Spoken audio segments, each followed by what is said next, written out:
오늘은 영적 갈급함과 하나님의 임재라는 주제로 나누고자 합니다. 여러분은 그 주일날 예배를 마치고 교회 건물을 나갈 때 영적으로 그 갈급함을 경험해 보셨나요? 여러분, 하나님은 갈급한 영혼을 기뻐하세요. 하나님을 붙잡고 싶은 갈급함이 여러분에게 있습니까? 하나님을 만나야 하는 여러분에게 하나님은 멀게 느낀 적이 있습니까? 그렇다면 그 이유는 무엇일까 생각해 볼 수 있잖아요. 여러분, 혹시 하나님을 엉뚱한 곳에서 찾고 있지는 않습니까? 우리는 하나님의 임재를 추구하는 과정에서 좌절하고 지치고 절망하기도 해요. 그러나 우리가 포기할 때 하나님은 우리의 찬양과 예배를 받으시며 또 오히려 우리를 찾아오세요. 여러분이 하나님을 찾다가 가끔 잘못된 방향으로 치우칠 경우도 있어요. 우리는 하나님을 찾아 방황하던 시간도 있었었고, 그럴 때도 하나님은 우리를 불러 올바른 길로 또 인도해 주세요. 우리는 가끔 하나님을 만나기 어려울 때가 있어요. 그러니까 하나님은 죄와 교만으로 가득 찬 인간을 또 피하시고, 그 이유는 죄와 교만으로 꽉 찬 인간이 거룩한 하나님을 만나면 죽을 수밖에 없고, 또 이는 하나님이 원하시는 바가 아니기 때문에. 그러니까 회심한 그리스도인이 하나님을 찾아가서 만나는 것은 하나의 과정이에요. 그러니까 하나님의 길은 인간의 길과 너무도 다릅니다. 인간이 아무리 수련하고 분발해도 하나님을 만날 수가 없어요. 그러니까 인간의 행위로는 하나님을 만날 수 없다는 얘기입니다. 하지만 하나님의 사랑과 은혜에 매달릴 경우 사정은 달라져요. 그러니까 우리가 절망하고 포기할 때 우리가 쫓던 그분이 거꾸로 우리를 만나 주시는 거예요. 이런 과정의 반전이 예배와 침묵기도예요. 그러니까 우리가 예배하고 침묵기도 한다면 하나님은 우리를 만나 주실 겁니다. 영적 허기를 채우기 위해 하나님을 예배할 때 또 하나님은 민감하게 반응하세요. 예배는 본질상 하나님이 제일 즐겨하신 거잖아요. 그래서 우리가 하나님을 찾을 때 하나님이 즐거워하는 겁니다. 성경에서 너희는 내 얼굴을 찾으라, 또 너희는 여호와를 만날 때 찾으라, 이렇게 말씀하시잖아요. 이게 핵심인 거예요. 그러니까 하나님은 때로 우리에게 숨으십니다. 그러니까 우리가 하나님을 찾도록, 그리고 그때 기쁨을 주기 위해서 또 숨으세요. 그러나 이런 단순한 마음을 우리는 종종 있습니다. 오히려 우리는 신앙의 연륜이 있어 어느 정도 수준에 올랐다는 그 영적 교만함으로 인해 하나님의 임재를 갈망하는 순수한 열정을 포기합니다. 하나님을 만나는 자로서 우리는 영적 교만을 경계해야 합니다. 여러분은 하나님과의 임재를 갈망하는 열정이 있습니까? 그 표시는 뚜렷해요. 만일 우리가 진심으로 하나님께 집중한다면 형식적인 교회 행사나 종교적인 행위나 습관적인 예배에 아마 여러분들이 실증을 느낄 겁니다.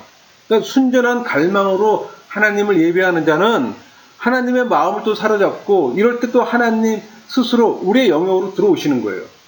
그러나 우리의 예배가 기본적인 조건을 충족시킬 때 이것이 가능한 겁니다. 영적 처소에 알맞는 영적 감동이 있을 때 하나님의 임재를 경험하는 거예요. 그러니까 하나님은 언제나 우리 주변에 계시지만 영적 감동이 없기에 그분을 만날 수가 없는 겁니다. 이사야가 하나님을 만나던 날 일정한 조건을 충족했어요. 그래서 하나님이 현현이라는 영원한 형태로 또 그 앞에 모습을 드러내신 겁니다. 그러나 교만해진 우시아 왕은 제사장 직분의 월권으로 인해 문둥병에 또 걸리잖아요. 교만한 우시아가 자기 방식대로 하나님과 접촉하려 했으나 하나님의 심판이 이어졌잖아요. 그러니까 우시아가 교만해짐으로써 분향단 돌을 또 직접 바꾸다가 또 나병에 걸려요. 또 아들 요담이 대신 통치하고, 현대 교회 역시 우리 방법대로 하나님께 나아가는 우시아 방법을 지도하는 겁니다. 바울이 말한 그 경건의 모양은 있으나 경건의 능력이 없는, 또 악하고 외식하는 자를 하나님은 내치십니다. 그러니까 우리의 무지와 교만이 예배를 망치고 또 하나님의 임재를 방해해요. 그러니까 우시아의 방식을 개선하는 유일한 해결책은 하나님의 임재를 체험하는 겁니다. 이것을 위해 진정으로 필요한 것은 갈급한 입술과 열정적인 가슴이에요. 우시야 왕이 사후 기댈 곳이 없어 비통해지는 이사에게 하나님은 또 현현하십니다. 그러니까 우리의 인간의 왕이 죽었을 때 비로소 살아있는 하나님의 왕과 왕국이 그 모습을 드러내는 겁니다. 성전에서 하나님의 현현 전에도 이사야는 유다 민족을 향해 많은 예언을 했지만 하나님의 현현 이후 그의 삶은 완전히 변하는 겁니다. 그러니까 이사야 1장에서 5장까지는 이사야 자신과 민족의 죄에 대한 심판과 경고의 내용을 일관하다가 6장에서 하나님을 만난 후에 66장까지 걸쳐 그의 놀랄만한 강력한 예언적 선포를 해요. 그는 전능하신 하나님에 대해 선포하는 겁니다. 여러분, 하나님의 임재를 경험하면 인간 중심의 예배의 환미를 느끼게 됩니다. 하나님으로부터 오는 그 순수한 감동과 환희를 누리게 되는 거예요. 무기력한 설교가 예배의 환경이 싫어지는 거예요. 그래서 하나님을 찾고 만나면 변화가 일어납니다. 여러분, 우리의 미래를 변화시킬 뿐 아니라 나라도 변화시켜요. 그러니까 하나님이 함께 계시기 때문에 우리의 시야가 영적으로 바뀌게 되는 겁니다. 그러니까 우리의 예배와 찬양은 결코 완전하지 못하지만 하나님은 부족한 것을 완전하게 받아주시잖아요. 왜? 회심한 그리스도인이기에. 우리가 그분의 자녀이기 때문에 하나님은 우리가 무감각하게 행동할 때 우리에게 관심 갖지 않으세요. 하나님이 원하시는 것은 우리가 하나님을 전적으로 의탁하고 갈망하는 겁니다. 그러니까 자기를 부인할 때 하나님께서는 그 모습을 나타냈어요. 자기를 부정하고 겸손한 자세로 하나님께 나아갈 때 우리는 어느 순간 하나님과 만나게 되는 겁니다. 여러분, 우리의 만족감이 교회와 세상에 대한 하나님의 뜻을 거스르는 가장 큰 적이 될 수 있어요. 그러니까 현재 하나님 임재에 관심을 두지 않고 과거의 경험을 추억하는 데 관심을 둔다면 하나님은 우리의 사정권을 벗어나 멀리 한번 이동할 겁니다. 여러분, 영적 밸런스를 유지하는 방법 모든 면에서 아무 문제 없다는 그런 태도는 버리는 겁니다. 그러니까 사탄의 계략은 우리에게 만족감을 주는 겁니다. 그러니까 만족감은 하나님께 감사하지 못하게 하며 또 영적인 배고픔을 느끼지 못하게 해요. 그러나 갈급함이야말로 하나님이 가장 좋아하는 매력적 요소잖아요. 사랑하는 연인들이 상대에 대한 열정이 있듯이 우리가 하나님께 열정적으로 나아가는 것이 중요한 겁니다. 우리는 지금까지 받은 은혜에 감사하는 한편 더 큰 은혜를 갈망해야 하는 겁니다. 왜? 은혜가 성령이 우리를 지배하는 힘이기 때문에. 완전한 만족감과 갈급함은 서로 공존할 수 있을까요? 아니요. 만족과 갈급함은 절대 공존할 수가 없어요. 그러니까 우리는 하나님께서 베풀어 주신 모든 은혜에 만족하며 감사함과 동시에 지속적으로 하나님의 임재를 갈망해야 합니다. 그러니까 하나님과 함께 하려면 우리는 하나님의 말씀과 성령과 교회와 지속적 관계를 가져야 하는 거예요. 하나님의 임재란 회심한 그리스도인이 호흡하는 공기입니다. 그러므로 예수님께서는 우리에게 구하고 찾고 두드리라고 말씀하시는 거예요. 그러니까 하나님의 최고 관심사는 하나님의 임재를 향한 인간의 갈급함, 열정에 있어요. 그러니까 하나님은 종교적 행위보다는 우리의 뜨거운 믿음을 원하시는 거예요. 여러분, 하나님의 임재를 막연하게 기대하는 것이 아니라 하나님의 임재 안에 거하는 것이 중요해요. 우리는 그저 은혜를 사모하는 것만이 아니라 은혜의 지배 아래 거하는 그 변화를 모색해야 합니다. 많은 경우 음향 시스템, 숙달된 찬양 인도자, 목회자의 세련된 설교 때문에 하나님이 교회에 임재하는 것처럼 착각하는 경우도 많지만 사실 하나님은 이런 요소들로 좌우되는 분이 아니잖아요. 교회 시스템이나 설교, 찬양대회 등은 우리를 위한 것이지 하나님을 위한 것이 아니기 때문에 하나님은 오직 우리가 영적 갈급함을 느낄 때 영과 진리를 다해 예배할 때 반응을 보이세요. 그러니까 하나님은 임재하시기 전에 먼저 인간적인 퍼포먼스를 파합니다. 그러니까 우리의 지식으로 준비하는 인간적 행위를 파하시는 거예요. 또 우리가 개발한 프로그램으로 나타내는 인간적인 영성을 타파하세요. 여러분, 하나님의 임재를 위해서 육체의 소욕을 버려야 합니다. 우리는 하나님의 임재를 경험함이 있어 어떤 패턴을 원해요. 그러나 하나님은 의례적인 행위로 전락하는 것을 원치 않으세요. 만날 때마다 새로운 기쁨을 맛보기 원하세요. 그러니까 하나님은 오로지 하나님의 뜻에 따라 우리에게 하나님의 영광과 임재의 경험을 또 제공합니다. 그러니까 하나님의 임재는 시간, 공간을 초월하기 때문에 아무도 몰라요. 성령 체험은 하나님과 인간이 같은 시간, 같은 장소에서 만날 때 발생하는 겁니다. 회심한 그리스도인에게 필요한 건 하나님에 대해 이야기하는 것이 아니라 하나님과의 만남이에요. 우리는 하나님께 예배하기보다 하나님에 관한 것에 예배하는 경우가 적지 않습니다. 그러나 사도 바울이 고린도전서 1장 29절에 이는 아무 육체도 하나님 앞에서 자랑하지 못하게 하려 하심이라, 이 한 말을 가슴에 새기게 합니다. 그러니까 하나님의 임재를 체험한 사람은 교회에 갈 때 사람들을 섬기러 가지 않아요. 오직 하나님을 섬기기 위한 교회의 모든 예배와 찬양, 기도 모임에 빠지지 않고 참석을 합니다. 만일 여러분이 한 번이라도 하나님을 만났다면 여러분은 종교인들 만나면 회의를 느낄 겁니다.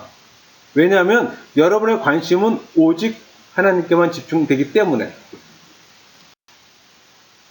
여러분, 단순한 설교만 듣고 끝나는 집회라면 하나님의 임재나 성령을 체험하기 힘듭니다. 그러니까 하나님의 임재나 성령 체험은 기도 모임에서 체험하는 일이 많아요. 그러므로 기도의 우선성, 그 확보가 중요합니다. 그러니까 회심한 그리스도인들에게 말씀을 놓고 하는 침묵 기도를 그렇게 권하는 겁니다. 하나님과 인간의 만남은 강력한 파워를 또 경험해요. 많은 그리스도인들이 영적인 갈급함을 호소하는 경우가 많습니다. 그러나 교회는 이런 영적인 움직임에 대응하지 못해요. 그런 사람들은 잘못된 가르침에 현혹되어 거짓 가르침을 또 따르기도 합니다. 여러분, 참된 교회라면 그들에게 전통 대신 하나님의 임재라는 방향으로 인도해 줘야 합니다. 그들의 영적 욕구에 귀를 기울이는 또 참된 곳으로 그 욕구를 채워줘야 합니다. 그러기 위해서 교회 프로그램상의 형식적이고 의식적인 종교 행위에 의존하는 우를 범해서는 안 되는 거예요. 여러분, 종교적 고정관념 때문에 하나님이 이 시대에 행하고자 하시는 그 역사를 놓칠 수는 없잖아요. 하나님을 향한 갈급함으로 갈망할 때 하나님은 우리를 만나 주시는데, 그래서 말씀과 성령으로 달려가야 합니다. 우리 앞에는 하나님의 임재가 항상 기다리고 있어요. 여러분, 참된 갈급함은 갈급한 자를 솔직하게 만드는 신비한 능력이 있습니다. 그러니까 굶주린 자는 주변 시설을 의식하지 않고 오직 자기 배고픔에 모든 관심과 에너지를 집중하고 그것을 해결할 방도를 찾잖아요. 본능적으로 필사적으로 음식을 먹습니다. 대부분의 사람들은 교회 생활을 하면서 자기 삶에 아무 문제가 없다는 태어난 자세로 살아가요. 사실 문제가 뭔지도 모르면서. 그러나 영적 갈급함이 솟구치면 하나님께 감사함을 보일 수밖에 없습니다. 위선적인 태도를 벗어버리고 정직하게 우리의 마음을 털어놓아야 합니다. 나는 문제가 많아요. 형식적인 교회 생활에 지쳤어요. 나는 하나님을 갈망해요. 이렇게 얘기해야 하는 겁니다. 그러니까 우리 속에 처절한 그 갈급함을 외면하지 말고 하나님과의 인격적 만남을 통해 치유받아야 합니다. 우리에게 필요한 것은 하나님의 선물이 아니라 하나님 그 자체입니다. 하나님과의 만남을 가는 데는 두 가지 방법이 있어요. 첫째, 우리를 하나님께서 초대하시고 또 우리가 하나님을 인격적으로 만나기를 갈망하는 겁니다. 하나님의 초대라면. 또 둘째, 우리가 갈급한 마음으로 열정적으로 매달리면 하나님께서 우리를 찾아오세요. 그게 우리의 프로포즈예요. 부유하지만 왕따했던 삭개오는 갈급한 마음으로 돌 무화과 나무에 매달려서 하나님을 만날 수 있었던 겁니다. 길가에서 갈급한 마음으로 하나님을 찾았던 바디메오 역시 하나님의 마음을 움직였어요. 우리의 상황이 어떻든 어떤 존재이든 누구나 간절히 부르짖으면 하나님은 그 발길을 멈추시는 겁니다. 하나님 관점에서 모든 인간은 다 똑같아요. 주님은 두 사람의 운명을 바꿔놓는 만남을 가지셨잖아요. 하나님의 섭리와 인간의 갈급함이 만날 때, 즉 오래전부터 돌 무화과 나무를 키우며 준비해 오신 하나님의 섭리와 자신의 체면을 버리고 돌 무화과 나무에 오른 삭개오의 갈급함이 만났을 때 죄인 삭개오는 구원받은 겁니다. 맹인 거지 바디메오 역시 하나님을 향해 간절히 그 울부짖음으로 그분의 주의를 끌었고 또 운명적인 만남을 갖게 되었잖아요. 그 삶 자체가 완전히 바뀌었어요. 여러분 지금 영적 갈급함을 느낍니까? 여러분 고급 식당은 맛난 음식과 질 좋은 서비스라는 두 가지 조건을 갖추고 있잖아요. 두 가지 중 하나만 빠져도 고급 식당이라고 말할 수 없어요. 그러니까 수준 있는 종업원은 고객이 무엇을 원하는지 미리 예측합니다. 그러니까 모든 관심과 주의가 고객에게 향해 있기 때문에 민감하고 적절하게 고객의 필요에 대응할 수가 있는 겁니다. VIP처럼 손님을 급진히 대접해요. 그러니까 종업원의 손님을 향한 그 미소가 다시 손님이 종업원을 미소 짓게 합니다. 여러분 예배도 하나님을 섬기는 행위잖아요. 그러니까 하나님의 뜻과 성품을 아는 것은 성령의 인도를 받는 지름길입니다. 교회의 퍼포먼스가 순서대로 진행되든 말든 갈급함으로 성령의 인도함을 구한다면 하나님은 우리의 모습을 기뻐하실 겁니다. 수준 낮은 웨이터가 수준 높은 웨이터 행세를 하며 고객의 필요를 돌보지 않고 수준 높은 웨이터 행세를 하고 있는지 아닌지 돌아볼 필요가 있다는 얘기입니다. 교회는 하나님을 위해 존재합니다. 다른 말로 교회는 하나님을 위한 것입니다. 그러니까 하나님을 알고 찾기 위한 것이잖아요. 만일 우리가 교회는 우리를 위해 존재한다라는 착각에서 깨어나지 않으면 우리는 결코 하나님의 임재를 경험할 수 없을 겁니다. 여러분 교회의 참된 목적을 잃고 마는 거예요. 즉 관점의 변화가 필요하다는 얘기입니다. 영적 세계에 눈을 뜨면 새로운 일들을 보게 될 겁니다. 비행기를 타고 하늘에서 땅을 바라보면 집들이 아주 작게 보여요. 실제로는 집이지만 관점이 높아지자 장난감처럼 보이는 겁니다. 그러니까 예배하는 순간 우리는 하늘로 올라가 우리의 찬양의 대상이신 하나님을 대면하며 또 하나님의 임재를 경험하는 겁니다. 그러면 우리의 관점은 변합니다. 세상 문제와 고통과 두려움이 장난감 같은 문제와 고통과 두려움으로 인식되는 거예요. 그러니까 영혼의 관점에서 우리의 문제를 바라보게 되면 그간 우리의 삶을 지배하고 마비시켰던 모든 것들이 힘을 잃게 되는 겁니다. 이것이 바로 예배의 효과며 능력이에요. 그러니까 우리가 영적인 눈을 가질 수 있는 유일한 방법은 예배를 통해 하나님을 높이는 겁니다. 예배는 하나님을 발견하는 또 특별한 과정이에요.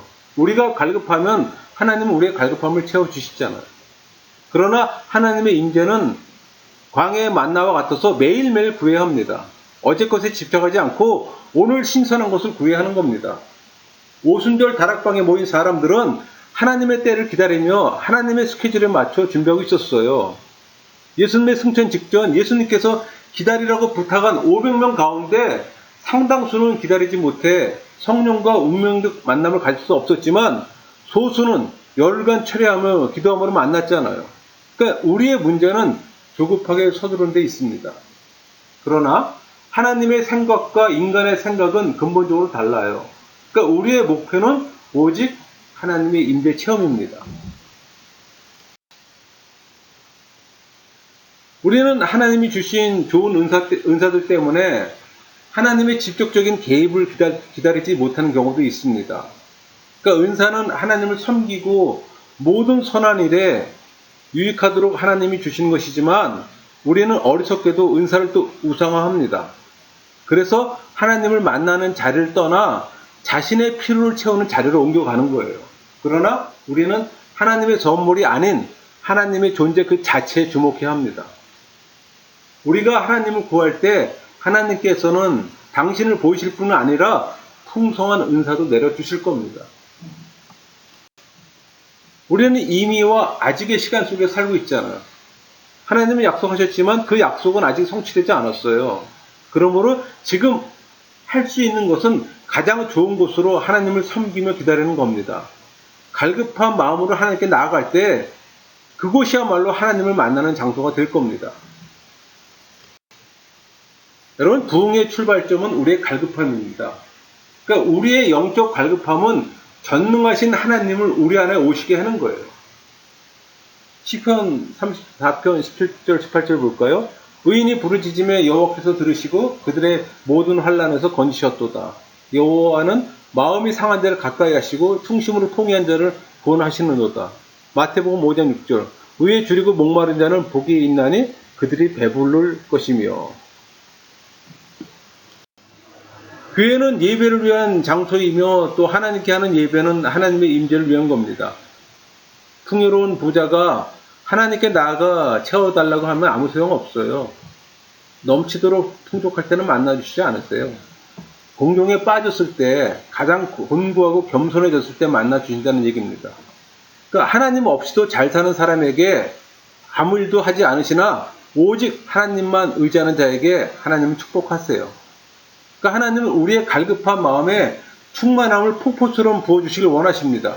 우리의 지식, 아이디어, 계획, 고집을 버릴 때 이런 일이 일어나는 거예요.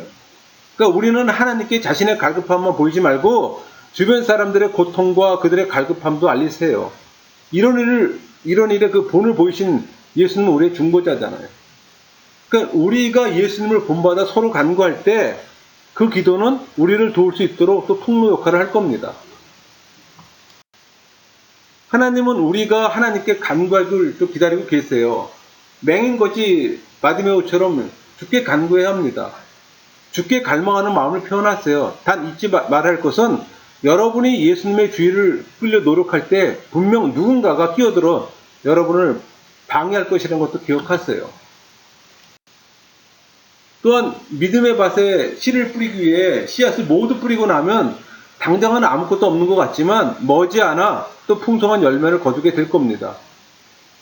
그러니까 하나님의 약속을 믿고 여러분이 가진 것을 뿌리고 있다면 여러분이 이미 시작한 겁니다. 그러니까 하나님의 신실하심과 긍휼하심을 믿고 기다리세요. 갈급한 사람들의 기도는 빠른 응답을 경험합니다. 집단적 갈급함은 범국가적 부흥운동을 일으키는 또 주요 요인이기도 합니다. 그러니까 하나님의 응답을 기다리는 사람들이 합심하여 기도할 때 또 하나님은 다양한 방법으로 또 반응하세요.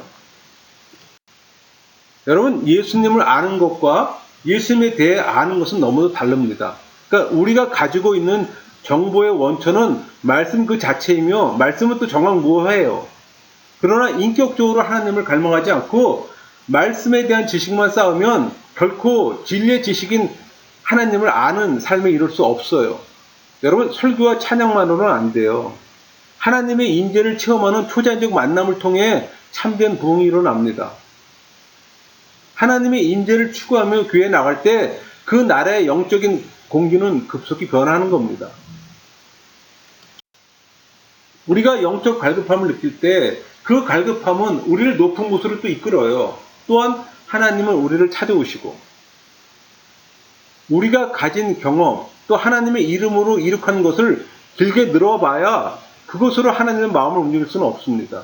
그러니까 하나님을 붙잡을 수 있는 비결은 우리가 얼마나 종교 생활을 잘해왔냐가는 그 상관없어요. 우리의 갈급함에 관계가 있는 겁니다. 일단 우리가 하나님의 임재를 체험하게 되면 더 이상 우리는 하나님의 존재를 확인시켜 주거나 영적 체험을 안 해줄 사람에게 의존을 하지 않아도 돼요. 하나님은 어디에서나 계시지만 하나님의 임재를 체험한다는 것은 우리 앞에 뚜렷하게 그 모습을 나타내시는 하나님의 존재를 체험하는 겁니다. 하나님은 다수의 갈망하는 사람들에게 오실 겁니다.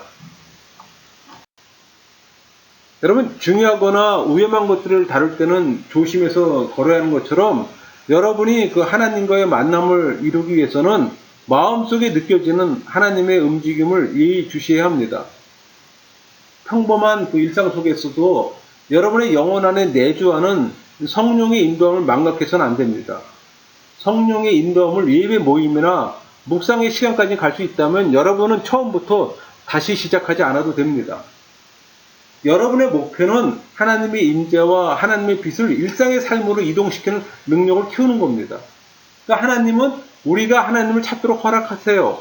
또 하나님을 만난 사람은 반드시 변합니다. 하나님의 영광은 인간을 변화시키는 동력이기 때문에 여러분이 하나님을 만날 때 우리는 우리 주변의 어려운 자들을 불쌍히 여기시는 하나님 마음을 갖게 됩니다. 버림받은 자들을 구원할 방도를 또 모색해요.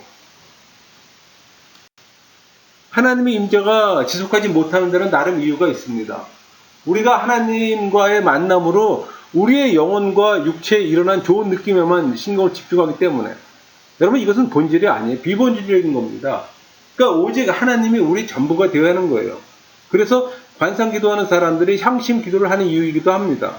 왜? 비본질적인 걷어내는 작업은 침묵 기도에서 절대적이기 때문에 하나님의 임재를 경험할 때 성령 충만으로 진정한 부흥이 일어날 때 또 사단은 하나님께서 여러분에게 주어진 은혜를 또 시기합니다.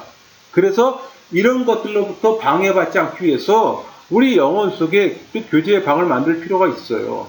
그러니까 엘리사가 머무를 방을 제공했던 지혜로운 수레 여인처럼 우리는 언제나 하나님과 교제할 수 있는 전용 룸을 또 만들어야 합니다. 여러분이 하나님의 갈급함이 있을 때마다 들어갈 수 있는 전용 룸에서 내가 원하면 항상 만날 수 있는 그 방에 들어가서 교제하는 겁니다. 여러분 모든 성경적 예배는 헌신을 기초로 합니다. 예수님의 십자가로 우리는 하나님 앞에 나갈 수 있으나 우리도 예배할 때 무엇인가를 하나님께 드려야 해요.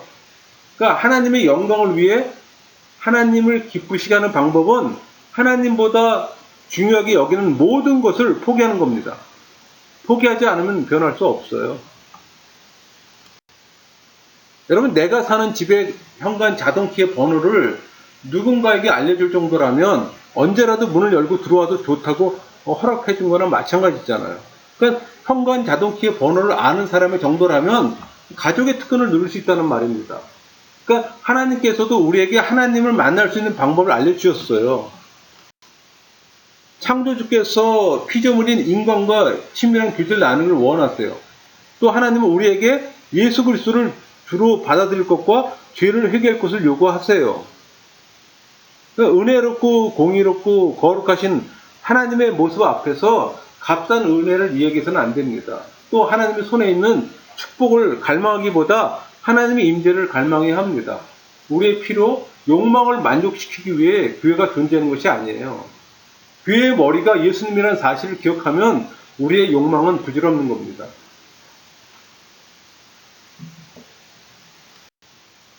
여러분 사랑하는 연인이 상대에게 접근하는 방법에 대해 말하고 있어요. 그러니까 즉 낭떠러진 은밀한 곳은 영과 진리로 예배하는 자만이 가질 수 있는 패스워드예요. 그러니까 우리가 성경을 통해 알고 있듯이 하나님은 영과 진리로 예배하는 자들을 찾으시는 겁니다. 아가서 2장 14절 바위 틈 낭떠러진 은밀한 곳에 있는 나의 비둘기야 내가 네 얼굴을 보게 하라 네 소리를 듣게 하라 네 소리는 부드럽고 네 얼굴은 아름답구나.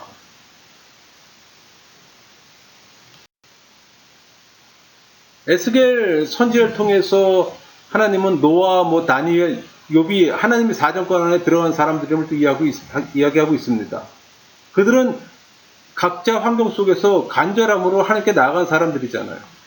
에스겔 14장 14절 볼까요? 비록 노아, 다니엘, 욥 이 세 사람이 거기에 있을지라도 그들은 자기의 공의로 자기의 생명만 건지리라. 나 주 여호와의 말이니라. 개인의 작은 노력으로 세상을 바꾸기는 어렵습니다. 하지만 하나님께서 세상을 바꾸시도록 한다면 그 효과는 그 파장은 엄청날 겁니다. 하나님은 우리 모두 하나님과 교제를 원하세요. 진정한 예배는 영적 어둠의 골짜기를 뚫고 뻗어나가 하나님을 향한 장소로 우리를 안내해요. 비록 어떤 일은 이미 손을 쓸 수 없게 되었다 할지라도 믿음 하나로 또 하나님께 불가능한 것을 구할 때가 올 겁니다. 여러분 우리의 간구하면은 눈물이 동반돼요. 눈물에는 놀라운 영적 힘이 있잖아요. 우리 창세기 21장 16절 17절 볼까요? 이르되 아이가 죽은 것을 참아 보지 못하겠다 하고 화살 한바탕 거리에 떨어져 마주 앉아 바라보며 소리내어 우니 하나님이 그 어린 아이의 소리를 들으셨으므로 하나님의 사자가 하늘에서부터 하갈을 불러 이르시되 하갈아 무슨 일이냐 두려워하지 말라 하나님이 저기 있는 아이의 소리를 들으셨나니. 하갈과 이스마엘이 광야로 쫓겨났을 때 두 모자의 눈물에 하나님은 응답하셨어요. 하갈과 이스마엘의 눈물이 즉 상처받고 좌절한 심령의 탄원이 능력 있는 변호사의 말을 능가합니다. 여러분 떨기나무 가운데서 모세에게 모습을 드러내신 하나님께서 이스라엘 백성들의 부르짖음을 들으셨다고 말씀하셨어요. 우리 출애굽기 3장 7절 볼까요? 여호와께서 이르시되 내가 애굽에 있는 내 백성의 고통을 분명히 보고 그들이 그들의 감독자로 말미암아 부르짖음을 듣고 그 근심을 알고. 인간의 눈물은 하나님의 마음을 움직일 수 있음을 보여줍니다. 창조주요 섭리주 하나님은 죽음으로 가는 길을 천국의 길로 바꾸실 수가 있는 거예요. 그러니까 하나님께서 인간의 구원을 위해 독생자를 보내셨다는 사실은 솔직히 인간의 상식을 넘어섭니다. 그러니까 인간의 관점에서는 비논리적이에요. 그러나 하나님은 비논리를 뛰어넘습니다. 그래서 하나님이잖아요. 내가 믿는 신이 내 수준에 머물러 있다면 저는 그런 신은 안 믿어요. 하나님의 역사는 짧은 시간에 이루어져요. 짧은 시간이 필요할 뿐입니다. 여러분, 짧은 시간에 임재 체험을 충분합니다. 여러분의 갈급함은 놀라운 경험을 제공해요. 그러니까 하나님 앞에서 여러분의 생각을 말하세요. 그것이 찬양과 감사의 시간이요 또 헌신이에요. 사도 바울은 다메섹 도상의 순간적 임재 체험으로 평생의 지식체계를 포기했어요. 또 그 체험에 습득할 때까지 또 아라비아 광야에서 3년을 또 보냈잖아요. 그런데 우리는, 아니 어떤 이는 그 짧은 임재 체험을 통해 많은 신적 경험을 또 우려먹어요. 그게 전부인 것처럼. 어떤 예배 인도자는 하나님의 임재를 쉽게 경험할 수 있는 것처럼 또 퍼포먼스를 해요. 인도자가 하나님을 초빙하면 하나님이 오시나요? 여러분, 인간의 감정을 음악으로 터치해서 일어나는 카타르시스는 그저 인간적일 뿐입니다. 임재 체험과는 전혀 상관없어요. 그것을 깨달으려면 하나님에 대한 지식이 필요합니다. 하나님과의 관계에 아무 문제 없다고 생각하는 때가 오히려 하나님과의 관계에 있어서 가장 위험한 순간입니다. 아니란 현재의 삶에 만족했을 때 하나님 멀어지는 거예요. 그러니까 우리가 하나님을 찾으려 할 때, 우리가 간절할 때 원한다고 외칠 수 있는 좋은 기회입니다. 그때 독행은 이루어지는 거예요. 하나님의 마음과 우리의 마음이 일치하기 때문에. 참고로 회개는 하나님의 임재의 과정을 단축시켜 줍니다. 그러니까 참된 회개는 슬픔을 만들어내고 그 슬픔은 또 죄로 인해 분리된 우리와 하나님의 그 틈을 메우는 매개체 역할을 해요. 그러니까 회개는 절망하는 마음과 상한 마음을 낳고 또 회개가 하나님의 임재를 간청하는 것이라면 회개는 하나님의 임재를 추구하는 겁니다. 그러니까 주님은 상하고 통회하는 심령을 멸시치 아니하신다고 말씀으로 보증하셨어요. 그러니까 우리가 간절한 우리가 가진 진정한 그 문제는 인간 중심의 종교 생활의 환멸을 느끼며 소위 형식적인 교회 생활에 지쳤다는 점입니다. 여러분은 교회나 교회 주변 사람들 말고 더 좋은 곳에 가본 적 있으세요? 좋은 곳이 있어요. 내가 갈급함을 갖고 있다면 영적 내소로 이동하세요. 갈급함이 없으면 이 모든 말이 다 허상이고. 여러분은 일상의 삶에서 은혜의 경험을 얼마나 하세요? 아마도 많은 분들은 만족하며 감사하는 삶을 영위하고 계실 겁니다. 하지만 우리는 하나님의 기쁘신 뜻을 위해 성령의 인도함을 받아야 합니다. 하나님의 소원은 사람을 하나님께로 인도해요.